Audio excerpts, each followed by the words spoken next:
केंद्रीय वित्त मंत्री यशवंत सिन्हा ने एक बार फिर आर्थिक सुधारों की प्रक्रिया जारी रखने के लिए विपक्ष का सहयोग मांगा है। कल राजधानी दिल्ली में confederation of chamber of commerce and industry (CII) की एक बैठक में वित्त मंत्री ने कहा कि यदि राजनीतिक सहमति नहीं बनी तो भी आर्थिक सुधारों की प्रक्रिया जारी रहेगी।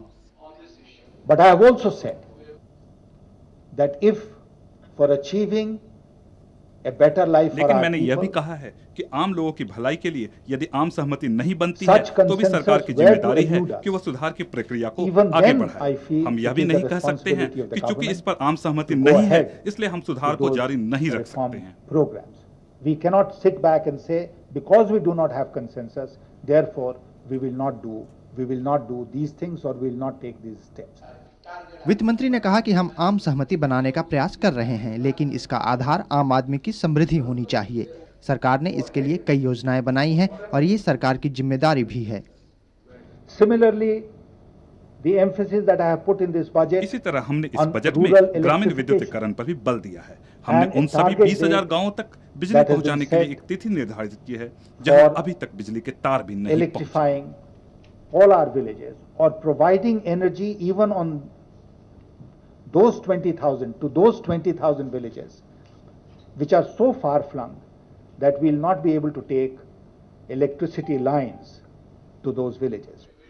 उद्योग जगत ने आर्थिक सुधारों के प्रति सरकार की प्रतिबद्धता को सही ठहराया है, लेकिन बजट प्रस्ताव के निर्विरोध पास होने में शंका भी जाहिर की है।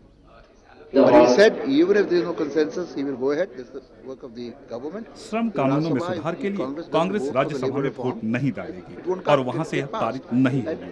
और हमें जिंदा रहना है, हमें उपभोक्ताओं को कम कीमत पे अच्छा सामान देना है।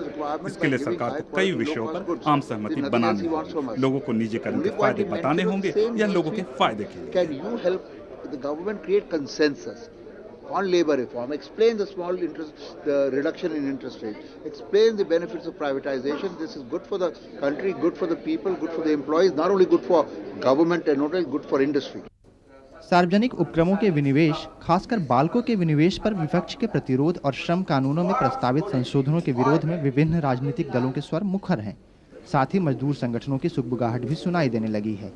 विरोध के इन स्वरों और दबावों के मद्देनजर इस घोषणा पर अमल कर पाना दृढ़ संकल्प और राजनीतिक कौशल से ही संभव हो सकता है।